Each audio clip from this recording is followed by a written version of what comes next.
Bismillahirrahmanirrahim. Assalamualaikum warahmatullahi wabarakatuh. Terima kasih atas kehadiran ibu-ibu semua yang telah hadir dalam pertemuan kelompok hari ini mengenai modul perlindungan anak. Ibu-ibu semuanya, ibu-ibu sehat kan hari ini? Amin. Semoga kita semua selalu dalam lindungan Allah Subhanahu wa Ta'ala. Amin. Ibu-ibu, sebelum kita mulai pertemuan hari ini, saya mau mengingetin ya Bu, kita tetap harus punya protokol kesehatan loh ya. 3 protokol kesehatannya. Yang pertama yaitu ibu-ibu harus pakai masker. Sudah semua pakai masker ibu-ibu? Oke, terima kasih. Yang kedua, sebelum masuk tadi ibu udah cuci tangan semua kan? Oke. Yang ketiga, jaga jarak. Oke. Hari ini Bu, kita akan masuk ke sesi akhir, sesi 1 terkait modul perlindungan anak.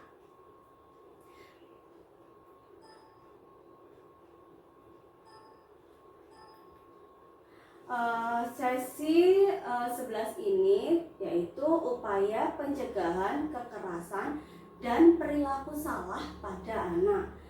Kemarin sebelumnya kan kita sudah membahas mengenai penelantaran anak, mengenai kekerasan anak di dalam masyarakat, cara pencegahan kita seperti apa.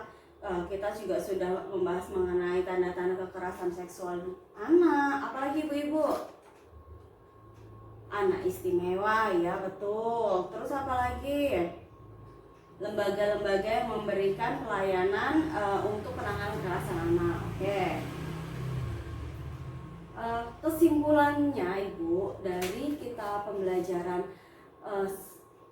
sesi 11 ini yaitu setiap sikap dan perilaku yang membuat anak menderita, baik fisik, psikis, sosial terhadap anak adalah bentuk kekerasan dan perlakuan salah. Betul ya Bu ya?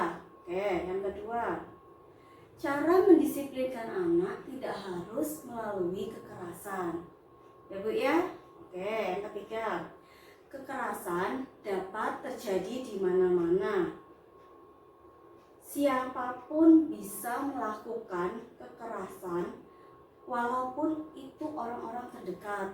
Ya Bu ya, kan kemarin kita juga sudah mereview ada anak yang kita membahas ada anak yang diperkosa oleh pamannya sendiri, kan seperti itu ya Bu ya. Yang keempat, orang tua wajib mencegah kekerasan dan perlakuan salah untuk melindungi anak.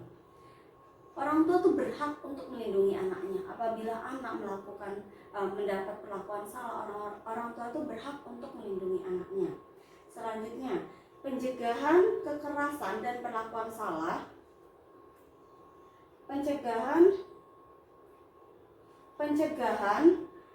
kekerasan dan perlakuan salah diberlakukan melalui antara lain apa Bu, deteksi dini. Kita bisa tahu anaknya tadinya ceria, bisa tahu diam. Terus membawa anak ke tempat umum. Jadi kalau misalnya anak itu yang tadinya dia dapat melakukan salah, kita yang tadinya dia di tempat yang terpencil atau tersembunyi, kita bisa bawa dia ke tempat umum. Kita laporkan ke RT atau RW dan kita laporkan selanjutnya ke polisi setempat. Yang terakhir itu menghubungi lembaga layanan setempat seperti TEPSA. Mungkin kalau misalnya di kalau misalnya di kelurahan kita Bu, kita bisa langsung melaporkan ke PKSK, LPSM itu atau ke kelurahan setempat melaporkan ada tindakan kekerasan yang dilakukan terhadap anak, kayak gitu ya Bu ya. Jadi Bu nggak usah takut misalnya ada kejadian seperti itu, Ibu langsung Ibu malah malu, atau Ibu malah menutup diri, atau Ibu malah misalnya ada kejadian seperti itu Ibu pura-pura nggak lihat. Ibu jangan seperti itu ya Bu. Kita harus melindungi anak-anak dari apabila di sekitar kita ada anak yang mengalami perlakuan salah, kita bisa melindungi. kita bisa menjaga, kita bisa merangkul mereka tanpa kita harus melakukan diskriminasi. Oke Bu? Oke, aduh, biar semangat Bu, kita ini dulu ya Bu ya, tepuk hebat. Tepuk hebat ya Bu, tepuk hebat. Hebat, hebat, hebat, hebat. Oke ibu-ibu, ulang ya Bu sekali lagi. Coba yang penting ibu-ibu udah semangat. Saya lanjut lagi ya Bu ya. Selanjutnya itu kita itu ya Bu ya, tugas rumah ibu-ibu, yaitu tugas pekerjaan rumah. Ibu-ibu bisa cek buku pintarnya ibu-ibu, buku pintarnya ibu ini ya Bu ya, buku pintarnya halaman 30. Di sini ibu-ibu bisa lihat nanti sampai rumah kira-kira apa sih yang mau buku pintarnya tuh Mbak.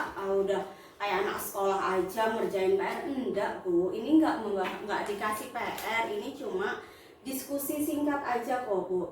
Ibu bisa mendiskusikan tugas rumahnya, ibu bisa mendiskusikan yang pertama, diskusikan bersama keluarga contoh-contoh hak-hak anak dalam keluarga. Ibu bisa contohin, misalnya contohin hak-hak anak dalam keluarga.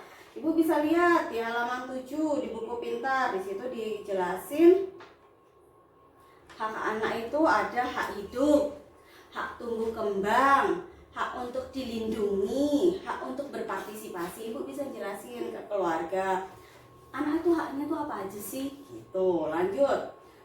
Yang kedua, diskusikan bersama keluarga gambar-gambar yang ada di halaman 10-12. Ibu cek lagi buku pintarnya halaman 10-12-nya.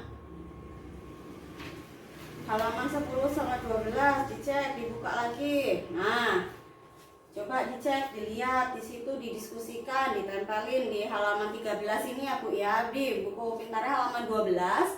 Terus Ibu tempelin. Kalau misalnya perlakuannya baik, ibu tandain kasih jempol, berarti perlakuannya baik, jempol ke atas ya Bu. Tapi kalau misalnya perlakuannya buruk, ibu bisa tandain jempolnya ke bawah. Ini gambar ini misalnya contoh, ibu bisa jelasin anak kalau nakal dijewer, boleh enggak? Berarti itu jempol ke atas sama jempol ke bawah. Jempol ke atas kan, oke. Misalnya anak main sama ayah sama ibunya di gambar yang sini, berarti Bu, maaf Bu, saya sampai salah ucap. Kalau misalnya gambarnya itu anak itu lagi dijewer, berarti itu perlakuan baik apa perlakuan buruk Ibu? Perlakuan buruk kan Bu, berarti tadi saya salah Ibu, saya bilangnya perlakuan kasih jempol atas, salah Bu, mohon maaf. Yang benar itu kalau misalnya dia dijewer, anaknya dijewer sama ayah, berarti itu perlakuan buruk, berarti kasih jempol ke bawah.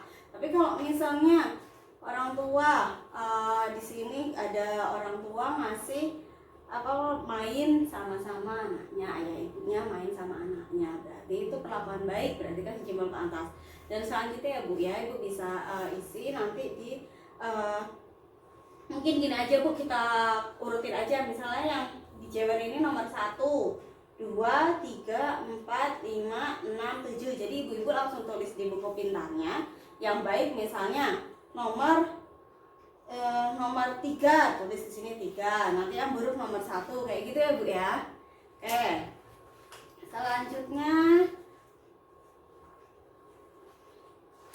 yaitu nomor 3. Diskusikan bersama keluarga contoh kekerasan terhadap anak di dalam keluarga dan siapa pelakunya. Ibu cek lagi halaman 18-19. Yo. Nah, ini di sini ada jenisnya Bu. Contoh jenis pelaku dan akibat kekerasan fisik terhadap anak. Di sini ada contohnya, contoh kekerasan, misalnya kekerasan fisik. Contoh kekerasan misalnya anak waktunya belajar, gak mau belajar sama ayahnya, dipukul pakai sapu. Terus tulis di sini pelakunya berarti ayahnya, kayak gitu ya Bu ya. Terus akibat kekerasannya badannya luka-luka. Lanjut yang psikis, misalnya anak umur, contoh kekerasannya anak umur 3 tahun perempuan, karena dia nggak pulangnya, waktunya dia sore, waktunya dia berangkat ngaji, dia malah main. Akhirnya sama ibunya diomel-omelin, diomongin yang jelek-jelek, dimaki-maki. Berarti akibat kekerasannya anaknya jadi mentalnya jadi anaknya jadi sedih, mentalnya jadi down, atau misalnya dia jadi berpikiran, oh ternyata ibuku nggak sayang aku ya, kayak gitu ya Bu ya. Terus selanjutnya kekerasan seksual. Di sini dilihat contoh kekerasan seksual, misalnya apa? Misalnya yang kemarin kita bahas Bu, misalnya ada di lingkungan sekitar ibu ada anak yang misalnya dipegang badannya diraba-raba, payudaranya diraba-raba sama gurunya, atau pantatnya dipegang sama temennya, kayak gitu ya Bu ya. Bisa ditulis di sini contoh kekerasannya apa, pelakunya siapa, akibat kekerasannya apa. Lanjut ya Bu. Di sini kita lanjut nomor ini 6, diskusikan bersama keluarga. Diskusikan bersama keluarga, anak tidak mau sekolah, halaman 22 ya Bu ya. Bagaimana cara pencegahannya, kayak gitu. Halaman 22, kita cek lagi halaman 22. Ibu ceritain lagi pencegahan kekerasan terhadap anak. Ibu cerita anak tidak mau sekolah, ceritain. Terus ibu bisa jelasin pencegahannya di dalam keluarga itu seperti apa ya Bu ya. Terus ibu juga tadi kan ibu menceritakan kembali yang sesi sebelumnya itu kita membahas film Getun ya Bu ya, yang anaknya itu gak punya tangan tapi dia tetap semangat, tetap berprestasi di sekolahnya, dia tetap bisa melakukan kehidupan sehari-hari dengan baik, cuci piring, cuci baju walaupun dia kondisinya seperti itu ya kan ya Bu. Jadi ibu ulang lagi gini, pembahasan kita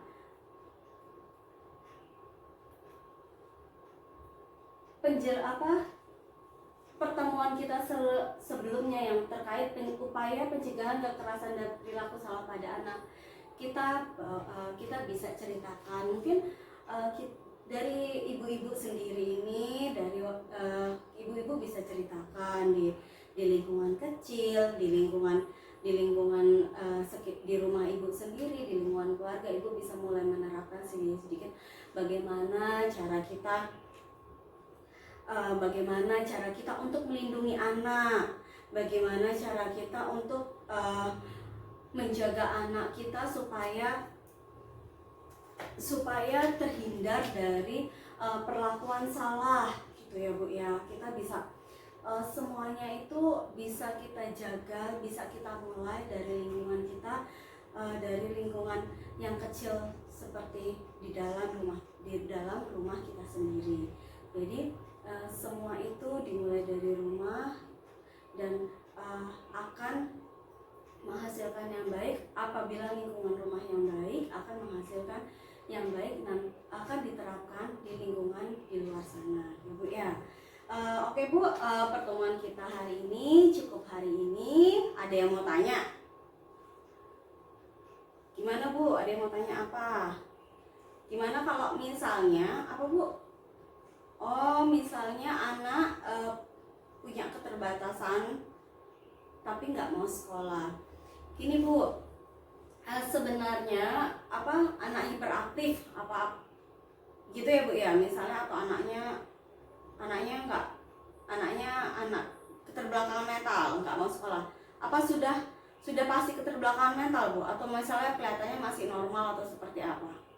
Oke Bu, gini Bu, sebenarnya Bu, kita tuh bisa mengecek, saran saya kan karena kita di kelurahan Nagerejo sudah ada Bu dokter.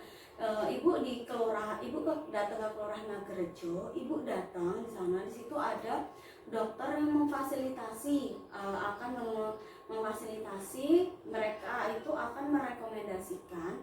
anak-anak di lingkungan Kelurahan Ngagerejo untuk mengecek ini termasuk keterbelakangan mental atau tidak. Nanti dari hasil tes tersebut, ibu bisa, kalau misalnya ternyata anaknya keterbelakangan mental, jadi terus nggak mau sekolah di sekolah negeri gitu ya bu ya, maksudnya karena suka diajak teman-teman yang ya wes gini bu, solusi saya, ibu datang ke kelurahan, ketemu sama dokternya. Di situ kayaknya jadwalnya Senin sampai Rabu. Ibu tanya ke kelurahan dan ketemu dokternya. Nanti dari dokter tersebut, ibu dikasih surat rujukan untuk anak ibu untuk tes anak ini termasuk anak keterbelakangan mental atau enggak. Nanti kalau misalnya ibu setelah hasil tes keluar dan ternyata hasilnya anak ibu harus masuk di kelas khusus atau inklusi, nanti ibu laporkan ke saya. Nanti saya akan membantu mengurus proses pemindahan sekolah dari sekolah negeri ke sekolah SDN Ngagerejo 3 ibu ya. Nah, SDN Ngagerejo 3 masih di wilayah Ngagerejo juga ini ada kelas inklusi. Jadi nanti kalau syaratnya itu ya harus punya surat keterangan bahwa termasuk anak keterbelakangan mental. Oke bu, nanti hubungin saya kembali ya bu ya. Oke. Ada lagi bu yang mau ditanyakan? Kalau misalnya sudah, saya selesaikan pertemuan hari ini.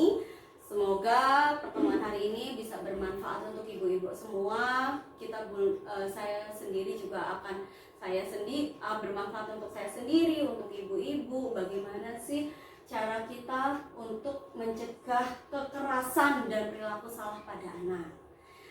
Selanjutnya bu, untuk pertemuan selanjutnya kita akan membahas mengenai penelantaran dan eksploitasi.